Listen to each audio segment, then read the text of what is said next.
You are listening to Kilometer Zero by the Cycling Podcast, powered by Super Sapiens, energy management for committed athletes and coaches.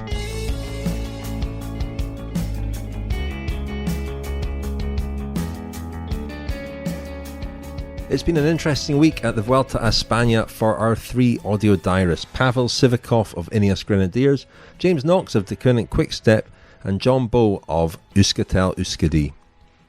Unlike the famous previous iteration of Euskaltel Euskadi, the team does not insist on its riders being from the Basque Country.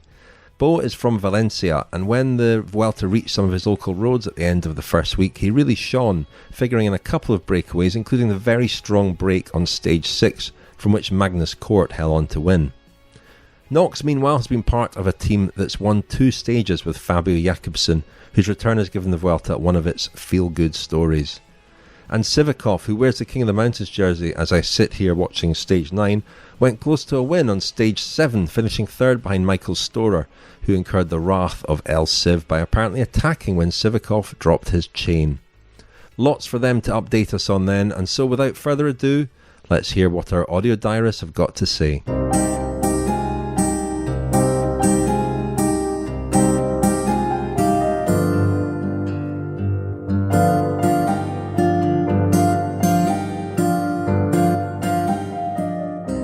A lovely victory today. I think we did a good job, but I think Fabio is the star of the show, and rightly so.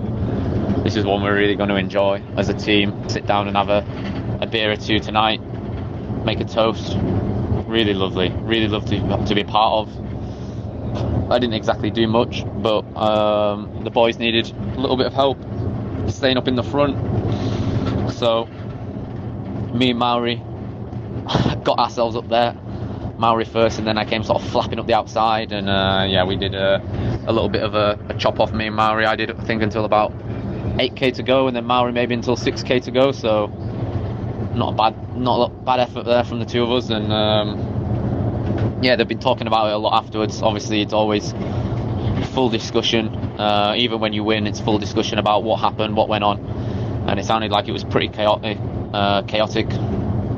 I think at one moment on that climb with 3 or 2k to go, where the red jersey crashed, I was actually caught behind that.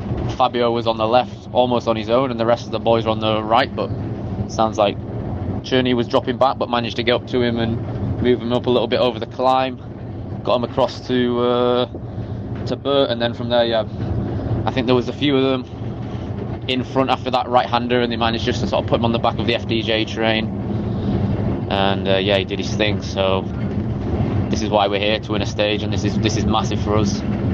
Takes the pressure off as well. We can sort of enjoy this.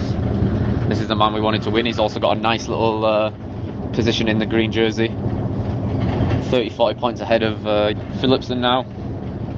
So perfect day really. Other than that, the day wasn't too exciting. Quite fast and winding up at times in the start, and then on bigger roads, but still mainly tailwind really. It could have been quite dangerous. There were moments where it was a little bit crosswind and in a gutter, but no one really did anything, and no one seemed up to it. So in the end, we got what we wanted. Tomorrow looks pretty similar again with a bit of wind, but we'll be determined to go for it again. So brilliant day, and hopefully more of that to come. Fingers crossed.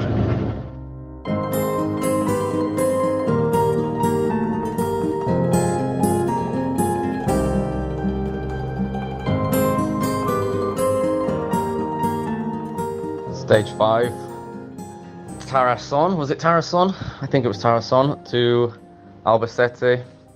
Done. Not a really very eventful day until the last 20k. Breakaway straight from the gun again. The usual suspects, I guess.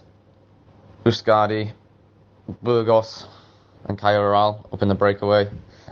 One of those days that I guess most people aren't really up for being in the breakaway, and I guess, if I'm being honest, fair play to those lads for getting up there, but kind of imagine they knew they were doomed all along. Yeah, it was just quite a long day. What did we do? 180, 88, I think, K. Quite a lot of it sort of head, cross head, but just well under control all day. A lot of time to lark about, to be honest. A bit of chat. Going back to the car, catching up with different people, having a look around. Wasn't a whole lot to look at. We passed some vineyards. Don't know what wine it was, no idea. There's not much of that in that part of Aragon, in the centre of Spain, is there? I don't imagine the TV images were particularly captivating either. But then, yeah, we got to the last 50, 60k, and I guess the most notable part of the day was the wind.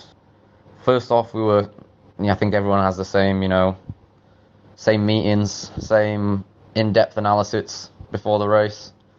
We're all expecting a bit of crosswind for that last straight 30 kilometers into Albacete. So the confusing part was we came out of Roda, where the intermediate sprint was, and there was actually just about probably the most dangerous moment in the whole race. Small road, straight on for about 20k, and wind really coming off straight on the left, but nothing really happened.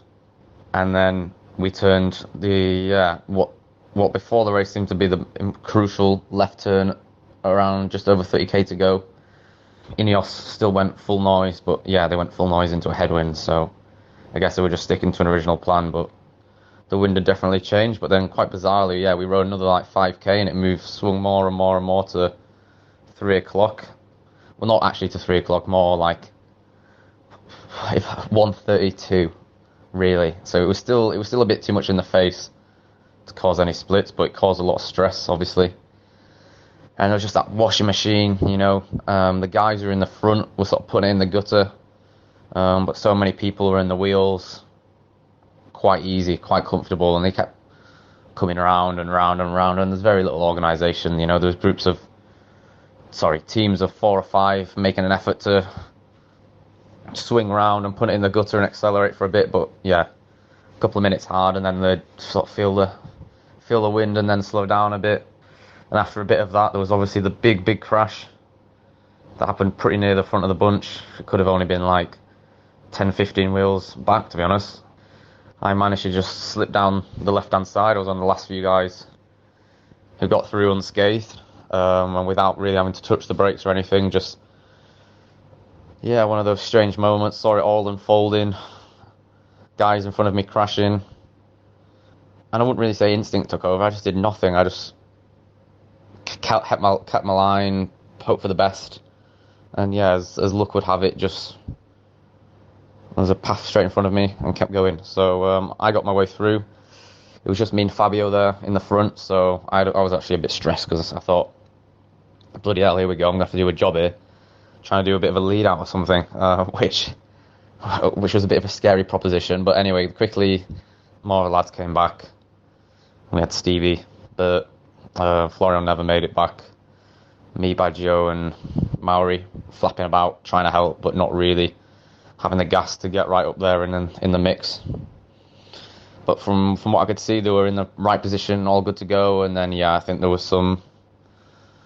Yeah, all I can say really is Fabio wasn't happy with some of the sprinting, some of the stuff that happened in the last couple of K. I think they felt like they got chopped up pretty badly before the last corner, and then there was a lot of from left to right and guys, yeah, swinging across the road as the sprint opened, and he never really got a chance to open. So he's obviously very disappointed, and yeah, I guess we're all very disappointed. That was the goal today, to go for the sprint. So still up for second, but yeah, it's not. Yeah, for those guys, it's I'm not saying second is worthless, but it's certainly, yeah, it's not a win, is it? It's a big difference. So yeah, still some other chances, but disappointing today, I guess, in that sense. But other than that, yeah, Florian cut his eye in that crash.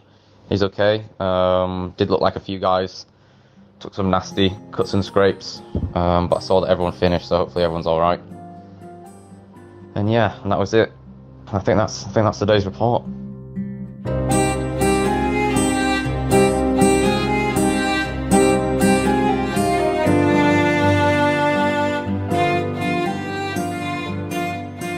Oh, wow. Yeah. Got plenty to talk about. Forgot to do yesterday's entry. Poddy. So anyway, yesterday, we'll start off with that. We'll get it quick, we'll get it out of the way. Yesterday was pretty grim. A lot of stress, fast day, up and down winding in the start. Sort of pinned 30-40th wheel, couldn't move up. Yeah, and then we sort of came off those narrow rolling up and down roads. Brake went. And I instantly thought it was doomed because Bike Exchange came to ride and they started riding pretty hard. Even if the gap was up to 5 or 6 minutes, and we had to get through just roundabouts and roundabouts and roundabouts and road furniture and spectators standing in the road and stress for bits of crosswind and narrow points. And yeah, we went sort of skirted around Valencia and then bombed south on the coast down to Culera, however you'd say it. And then, yeah, just an almighty battle coming into that right-hander for the first of those local circuits. One of those things, really. I guess it's difficult to sort of see unless you're not part of it, but we obviously wanted Badgie in the front. The plan was to go for him. The plan was to keep him in the front, keep him out of trouble, give him a good crack at the stage. And then that sort of leaves this tricky scenario where the big boys are all lined up ahead of Baggioli, and me and Mauri are behind, scrapping for our lives. So yeah, before we turned right, I think me and Mauri both started dropping places. I think even Andrea also lost some wheels when it went full beans, that first crosswind. All three of us were in the back. Me and Mauri dug really deep to get back up to Andrea, give him a turn or two, move out to the left to try and give him a bit of cover and get the second or third echelon going. Grovelled our way back to the front group, got him back to the big boys. The big boys took care of him again. And then he was in a fantastic position for the second time and did a fantastic climb to finish third. But yeah, I think Magnus Cott Nielsen was the story of the day. I can't really imagine doing what he did there, pulling all day like a horse, and then doing 5-minute full beans to finish it off and not letting the bunch catch him. So yeah, that was a demonstration. But we were happy, gave it our all. I was belted, to be honest. I was got to that last climb, scrapping around, fighting just to stay in the wheels because it was really fast day all day. And then yeah, when we started sprinting at the bottom, just had nothing left in the legs. So that was my day yesterday. And then let's move on to today, shall we? I think it's a question of where to start. Wow, extremely hard day. Straight out of Gandia towards Pago. Then up a climb I've done once before in training, because yeah, a lot of the teams do all our December, January camps down in the Calpe, Gandia, Costa Blanco, I think it is. Costa Blanco? I think that's right. All that area, so a lot of roads that the pros know well. But holy shit, it was hot today. It has been hot the other days, obviously, but yeah, straight into a 25-minute climb uphill. I was right up there, wanting to get involved, but I was just blowing my doors off. Honestly, I felt nauseous. Could heart was pounding, head was throbbing. Stayed in as long as I could, and yeah, it was full beans in the front. Obviously, a lot of tacks. Everyone wanted to be in the brake, and I just ended up slipping backwards. I was not going forwards at all. Did my best to not explode. I think it was like 5k, pretty steep, and then it sort of rolls over the top, but still going up. And I found myself in I think like what sort of seemed to be the first group at one point off the back of the main bunch. And then I got dropped from that, but sort of found myself in the cars. Managed to come back after a tricky descent to another group. I mean, I think no one else behind me even came back at one moment. I went back into the convoy. I had a look around. There was no one else there. I managed to stay in the convoy for a bit. Come back to the group I was in. Chop off with them. Full death chop with them to get to the group ahead, and then with that group get to the group ahead, and then we came back to the main group. Me and Baggioli came back to the main group, and Mauri was in there. But literally, as we arrived back in the group, it was still attacking, stop-start, and that's where the 30-man break went. But yeah, we were all just cooked. There was nothing really to say about tactics or what went wrong, because Maori gave it all on his climb to try and get away, and then blew his doors. Me and Andrea didn't even manage to do that, and then blew our doors. So yeah, after that it was just pinned in the wheel, going back to the car, as much ice and cold bottles of water, pouring bottles of water over my head all day, doing my best just to cool off a little bit. But the legs were just beaten up. I'd just gone 12 rounds with Tyson Fury. It felt like I had nothing. I was just taking a beating, and then I just had to ride around. And as soon as Movistar lit up, wasn't in a bad position, was in the middle of the group, but didn't have anything. Had absolutely nothing. And at that point, Maori and Andrea were even worse than I was. So when I realised I was going nowhere, I fought for a few minutes, or even a couple of minutes, and went backwards, started slipping back with some of the guys going out the arse, and looked round and saw Andrea and Bajoli even further out the arse. So in the end, made the decision just to stick together, save ourselves a bit. Only a minute later, we came around a corner, and Valverde was on the deck, looked pretty bashed up, which wasn't a great scenario for him. That was only a few minutes after they just opened it up as well. And then the three of us, we had the car as well, so at least we were taking drinks, and had some support, food and drinks, and gradually just tried to ride as easy as possible on the climbs, because there was still a long way to go. There was still like 50-60k, and then just pull on the flat and take the downhills quite quick. We got more and more riders, and then by the time we got to that last climb, we all parked up because we were all just trying to save what we could. But yeah, brutal day. Had a look at the file afterwards, and I think I've done my best ever 60-minute heart rate and third best 90-minute heart rate. So like 186 beats per minute for an hour. So yeah, that heart pounding in the chest wasn't imaginary. I was really having a tough time out there in the heat. And just couldn't really push through, to be honest. I think a lot of guys suffered the same. Our boys down in the Gruppetto really had to go full gas today to survive. We've got a sprint tomorrow, so we're hoping they'll be all okay. We all lost a lot of time, obviously. I think I'll be pulling a bit on the flat tomorrow to save some of the big boys for the final. And yeah, we've got a stage just going, following the Mediterranean, going south, and then this interesting looking lap and peninsula little, well, I don't even know what to call it. It's like I did geography at A level, it's like a sand spit, isn't it? It's just like could be stressful, could be wind, but it's flat. So that's something to cherish. Got a steak on the menu tonight. I really think I need a steak. Get a bit of red meat into me. Come out swinging after that. I have to try and bounce back for this and get over the road, get in some breakaways, go for some stage wins, because taking a kicking so far.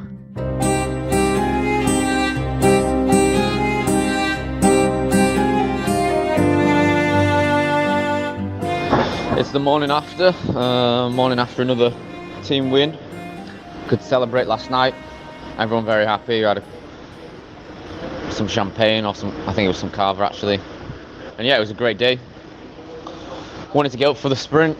We had a good look at and plan out what we could do. In the end, I was riding to try and keep the powder dry of Joseph in the last 10K, where it was sort of everyone agreed that it was going to be really difficult. I'm going to need some horsepower to stay in the front on that sort of twisting final 10K. Be in the front there, stay out of trouble, also sort of be able to move across the road a little bit and not get swamped behind. So I did my bit. It was alright, didn't mind it. Sort of just enjoyed riding like a bit of a prick, to be honest. I saw our lads were near the front and just enjoyed dishing out the pain. Came easy into corners and roundabouts, and then had a little surge afterwards onto the moto, quick accelerate. And if I was accelerating, then like man 150 is going to be having a horrible time. So just played the game a little bit. We started riding early, kept the gap down, got it straight down to 2.5 minutes from 3.5 minutes. And then it's sort of like a bit of, I mean, the breakaway don't know who's pulling behind, but it was me and another 60 kilo man from Alpecin for the first half. So even though we can't physically bully them, it's a bit of a mental game. Just get the gap down straight away, show them they've not got a chance to get anywhere. And then, yeah, just keep it on a tight leash, really. The tighter the leash, the sort of easier it is just to keep riding steady pace after that all day. Breakaway's not got much morale. And it makes our lives a little bit easier. Oh, well, my life a little bit easier. I'm not one for a big wind up for the last 50k, needing to claw back 5 minutes. So that was basically my plan of action, make it as easy as possible. Thinking about the stage, all I saw all day, I had to go on my phone and find out about SOS Marmano. There's that little inland sea. The fish are dying. But it was a really big protest. There was signs everywhere. We were by the sea pretty much all day. But then, yeah, the lead out went really well. I think everyone managed to do their jobs. Andrea even managed to collect Fabio and get him back up to the front when I think he lost the wheel. 5k to go or so. So, yeah, and he dominated the sprint. Big raging bull, wasn't he, down the home straight. Brilliant to see. Back in green also. That was yesterday. Yesterday's victory kind of feels a little bit forgotten now. We've got a big day in the mountains down to Almeria. Will be a big fight for the breakaway. Sort of flatter roads to start and then the big hills to finish. So, yeah, big fight then. And rest day tomorrow.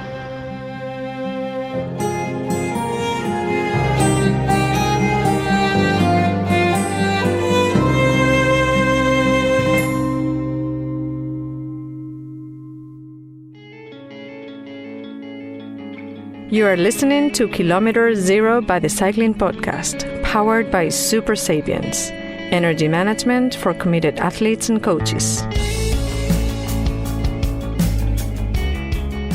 I'm Robbe Keurens, I'm 20 years old and I live in Belgium. I ride for Team Novo Nordisk development team. I think 3 years ago I did the Telnadi camp. It's a camp where like people with diabetes can come to and you do some training. And then the better riders can get into the team, and that's also how I came in contact with the team.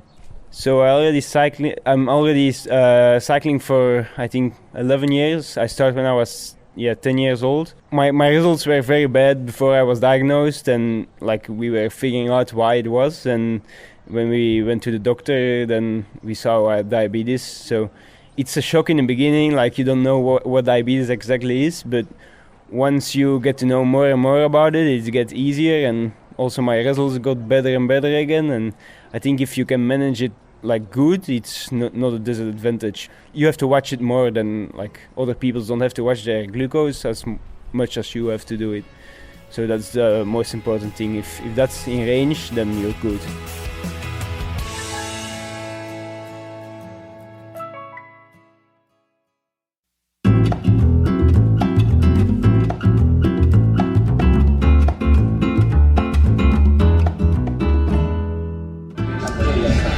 After the Picon Blanco stage, we managed to get one of our riders in the break.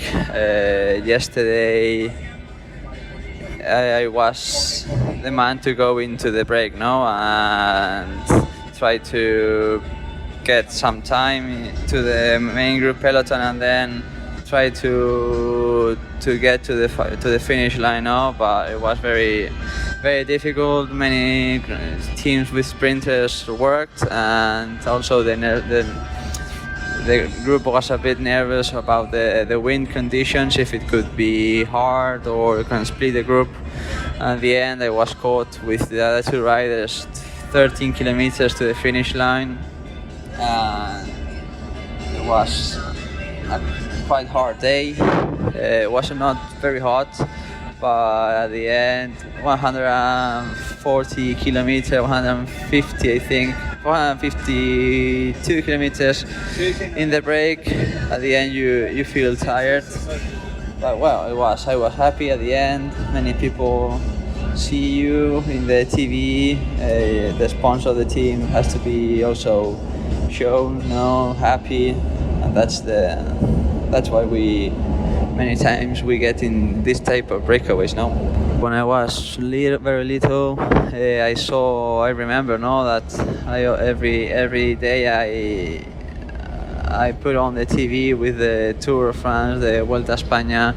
I remember to see the Euskaltel-Euskadi riders in the break, fighting every stage, every mountain stage.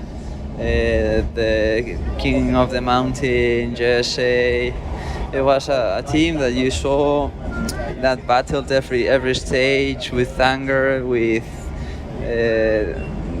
they wanted to do very well, and also all the people that are behind the team, that they feel the team like theirs. It's very, very beautiful, this sensation that you go in a summit of a mountain and you see hundreds of people with the orange t-shirts with the Euskaltel-Euskadi maillot. They cheer you. Maybe they don't know you, but they only because you wear the clothes and you are the Euskadi team. It's different. It's another type of feeling, that other teams don't have.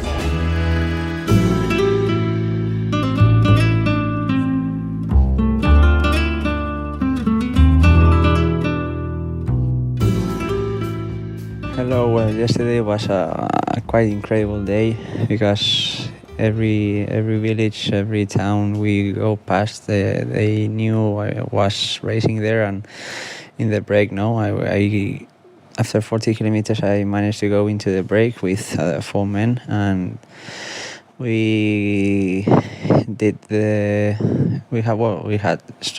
I think 5-6 minutes of advantage at the most, and we managed to get to the finish, to the last climb, and then in the last 2 kilometers, and it was very. I enjoyed it a lot, yesterday. Well, here in Valencia, I live here since I was born, and I started cycling here with 12 years old with an ex-professional that did a cycling school, and I went past some teams, also the Fundación Contador team in junior and under 23 before going to pro cycling. Well, here for me now, it's one of the best places in the world to train, also in winter at most, because we have nice temperatures nearly every day of the year. There's some sun, and most of the pro teams come here in winter to train.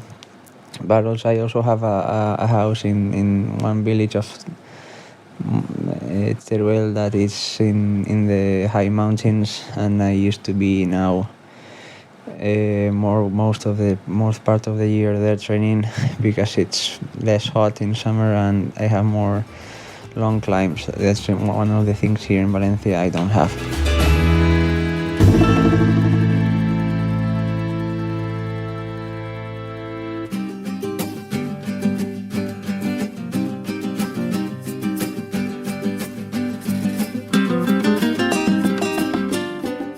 Here we are. First mountain stage of the Vuelta Dawn. Came pretty early this year. Pretty long day out in the saddle. Wasn't super hard, to be honest. The break went pretty early. Strong break, 8 guys in front, and they made it to the finish. It was quite easy all day. Headwind, so the pace was pretty low, and then was just about About the last 20k, did the job to bring the boys in the front. Wasn't an easy task, honestly, with the headwind. Yeah, we used 4 riders to get into that small road, that left corner. So yeah, it was pretty tough, pretty hectic, pretty fast final. Yeah, had to do an early effort, so I wasn't early effort just before that left corner onto the smaller road, about 9k from the bottom of the Picon Blanco. So yeah, I was a bit cooked after that, recovered a little bit, and then I was already far back, so started to climb behind. So yeah, couldn't help the boys too much in the final climb, but I think they did really well. Even without me, Adam was up there, Egan was up there, Richie, Carapaz as well. I think he cracked a bit towards the top, but it looks good. Really happy to see the boys up there. For me personally today, yeah, it wasn't my best day. I think I felt actually yesterday's heat, yesterday's very high temperatures, I think impacted me a little bit. I wasn't feeling bad today, but wasn't my best day. I think it affected quite a lot of guys. This super hot day, it just takes much more out of you than you think. Yeah, just a little shocker for the body. Even though I did quite some work on the heat adaptation for Tokyo, I think those extreme temperatures, they always, no matter what you do, is always going to affect you. So happy to get that one done. Tomorrow probably another tricky day. I'm not sure about it. Yeah, probably some crosswind. Yeah, it's gonna be stressful anyway, crosswind or not. Again, probably similar to day one. Stage 2, which was day 1 after the prologue, first road stage. Looking pretty good with the boys. They're definitely in good shape. Today was the first test for the GC guys, so I think a good job done.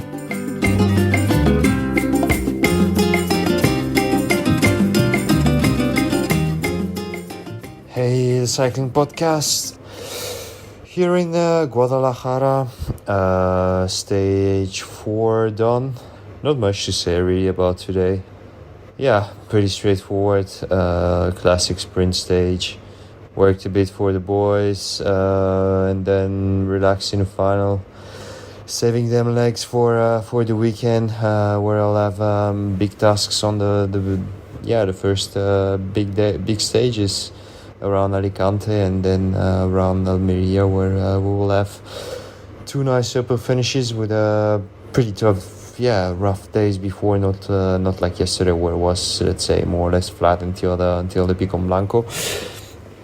So straightforward days. Now is like, let's say, transition stages, just getting through the middle of Spain. I guess that's it for today. I had a little bit of a interview with Daniel this morning, and finished safe in the bunch. Another day done, box ticked. So I guess that's it for today. And the only thing is, notable thing I would say is again, late evening, really start to settle a bit in that Spanish rhythm. I always, it's not usual to have dinner at 9:30 in the evening, so I guess I'll have to settle throughout these 3 weeks, because tomorrow, looking on a daily plan for tomorrow, it's again really quite a big transfer after a stage. So it's gonna be late dinner, late massage, and then off to bed. Days are going pretty quick here, as always on the ground tour really.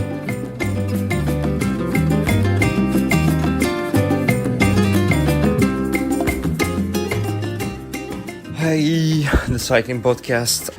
Pretty eventful and an eventful day really. totally flat stage. I think we can count on our fingers how many roads we took probably. I think one of them roads was just 170k straight, and pretty boring day really. But a lot of stress in the peloton because of the area really open. And everyone was expecting me to win. The forecast wasn't crazy about a win, but still, everyone wants to be in the front. We never know, and that just kind of creates, a lot of tension, a lot of stress in the peloton. And even though the wind didn't split it, at the end, a crash did, and that happens quite often actually. Sometimes the wind is just not strong enough, and everyone knows it, but doesn't matter. Everyone wants to be in the front, and there is only a certain amount of space on the road, so always create a crash. Was a big one. I just done my job. I was behind a crash, so I had time to brake. Didn't see really who was involved, just saw Richard was there. Waited for him, and then with Salva we brought him back. It was probably the hardest effort of the day, even harder than getting first in the left corner where it was supposed to be a crosswind. So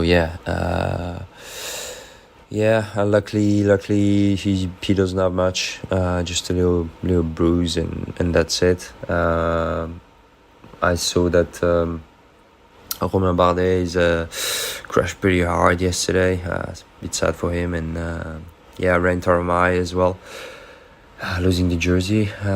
Second day in a row he crashes. Not after a big high. Now it's quite a low, but that's cycling really. And really happy for my buddy Kenny. Really happy to see him in red. I think he worked really hard this year before the tour. Got a second place in the Ventoux, but I think he really deserved that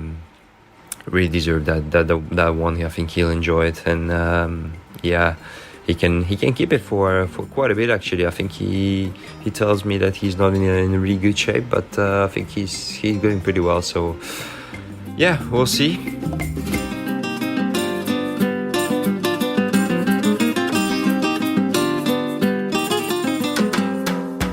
Hey dear listeners of the Cycling Podcast, here it is, another entry for my audio diary. Stage 7, really eventful day for everyone and for me as well. What a stage, what a super hard stage it was. Super hot, super warm from the start, especially in that first climb.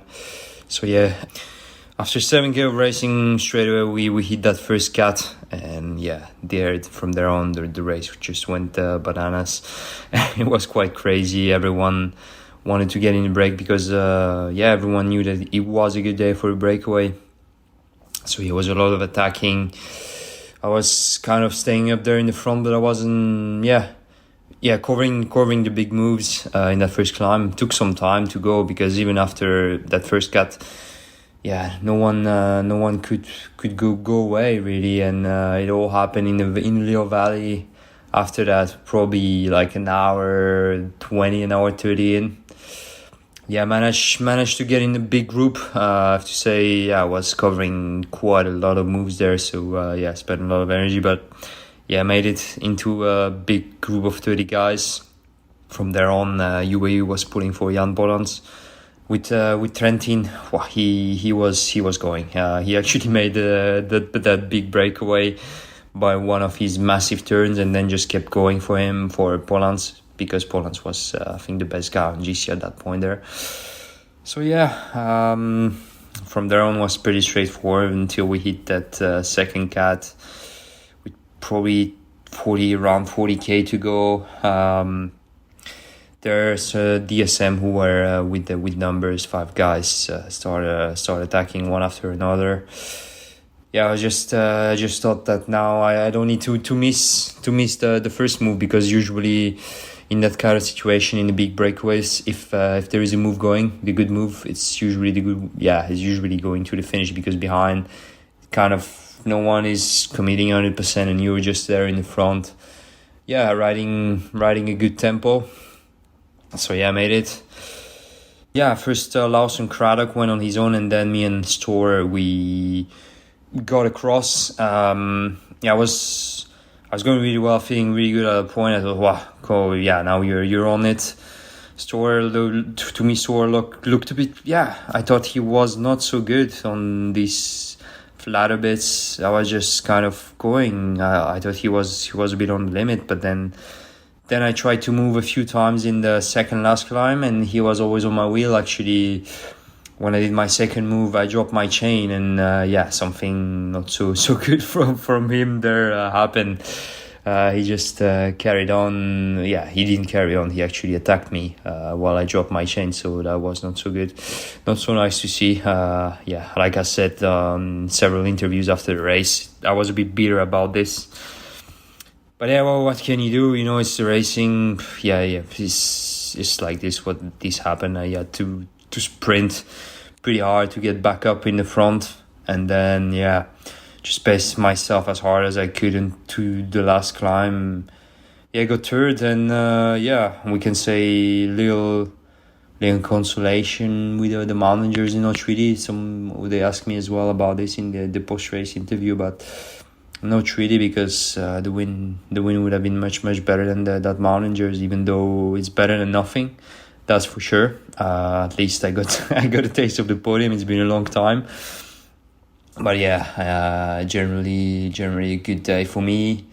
Feeling great. I was feeling great today. Good day for the boys as well behind.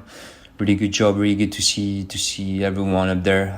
I think we're on a good path to do something big here in the Vuelta. So happy with today. I'm obviously a bit bitter. Didn't win, but I should be happy overall. It's been a tough period after the Giro for me. Mentally wasn't easy. It was pretty hard to get over all this. I was not confident. Lost a lot of confidence. Probably always putting that too much expectations from myself, and obviously after the crash, after all what happened, it was kind of, if I would think rationally normal, that I wasn't at the level I would want to be. After that, it took me some time to reflect, and just started to enjoy everything and enjoy the racing, and I did, like, starting, I had quite a big break from racing after Tour de Suisse, and that was also good for me, kind of to take a step back. That's the word. Take a step back on everything. Take a step back on my role in the team as well. That's what I'm doing here in the Vuelta, as a support role, and I think it will just bring me back, like, that confidence and everything. I think bad things sometimes happen for even better things. So it's good to be on the uprising again. Good to have good legs, to fight for the victory, to be there helping the boys in the first week on the flat, on the crosswinds. So just enjoying that Vuelta. Last memories I had of it was not so good, and because I crashed out, and now I hope to keep that good momentum going. You have been listening to an episode of Kilometre Zero by the Cycling Podcast, supported by Super Sapiens. Thanks to our 3 audio diarists, and thanks to Adam Bowie, who produced this episode.